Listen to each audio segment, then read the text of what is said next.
नमस्कार. आपल्या सगळ्यांचे सोशल महाराष्ट्र न्यूज चॅनलमध्ये हार्दिक स्वागत. चला वळूया तर एका नवीन बातमीकडे. आजची बातमी. डॉक्टर बाबासाहेब आंबेडकर यांच्या 134व्या जयंती उत्सव निमित्ताने धुळे शहरातील मध्यवर्ती बस स्थानकाजवळ असलेल्या डॉक्टर बाबासाहेब आंबेडकर यांच्या पूर्णाकृती पुतळ्यास सकाळपासूनच भीम अनुयायीसह सामाजिक संघटना व विविध राजकीय पक्ष संघटनेच्या वतीने अभिवादन करण्यात आले, तसेच बुद्धवंदना करण्यात आली. यावेळी वंचित बहुजन आघाडीच्या वतीने बाबासाहेब आंबेडकरांच्या जयंतीनिमित्ताने सुमारे 1000 संविधानाची प्रत वितरण करण्यात आली.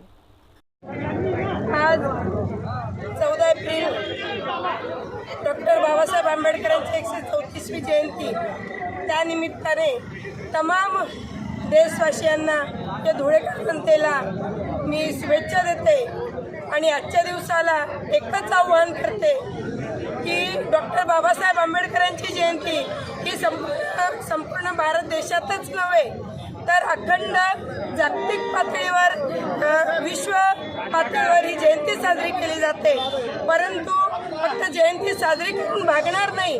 त्याच्यामुळे डॉक्टर बाबासाहेब आंबेडकरांनी आपल्याला जे संविधान बहाल केलेलं आहे त्या संविधानाच्या माध्यमातून लोकशाही प्रत्येकाला प्रत्येक सजीव असतील निर्जीव असतील अखंड या पृथ्वी तलावावर ज्या ज्या काही घटक आहेत त्या सगळ्यांना लोकशाही बहाल केलेली आहे आणि लोकशाही वाचवायची असेल तर संविधान वाचवावं लागेल.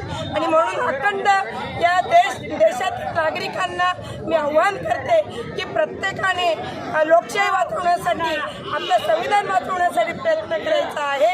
एवढंच मी आव्हान करते आणि सगळ्यांना पुन्हा एकदा या डॉक्टर बाबासाहेब आंबेडकरांच्या भीम जयंतीच्या मी सगळ्यांना शुभेच्छा देते आणि थांबते. त्यांनी केलेलं आहे. खरोखरच या उपक्रमाचं जेवढं कौतुक करावं तेवढं कमी आहे, कारण की आज सर्व भारतीय जनतेला या ठिकाणी भारतीय संविधान वाचण्याची आणि त्याचा अभ्यास करण्याची गरज निर्माण या ठिकाणी झालेली आहे. भारतीय संविधानाचं महत्त्व हे भारताच्या सर्व जाती धर्माच्या लोकांसाठी अधोरेखित केलेलं असून विश्वमानव डॉक्टर बाबासाहेब आंबेडकर यांना ही खऱ्या अर्थाने आदरांजली या ठिकाणी ठरावी. त्यानिमित्ताने 45दा शिवसेना उद्धव बाळासाहेब ठाकरे पक्षाच्या वतीने राज चव्हाण यांनी राबवलेल्या उपक्रमाला या ठिकाणी आम्ही सर्व मिळून त्यांचं स्वागत करतो आणि त्यांना शुभेच्छा देतो. बातमी आवडल्यास चॅनलला लाईक व सबस्क्राईब करा व दररोज अशा नवनवीन बातम्या पाहण्यासाठी चॅनलला फॉलो करा. धन्यवाद.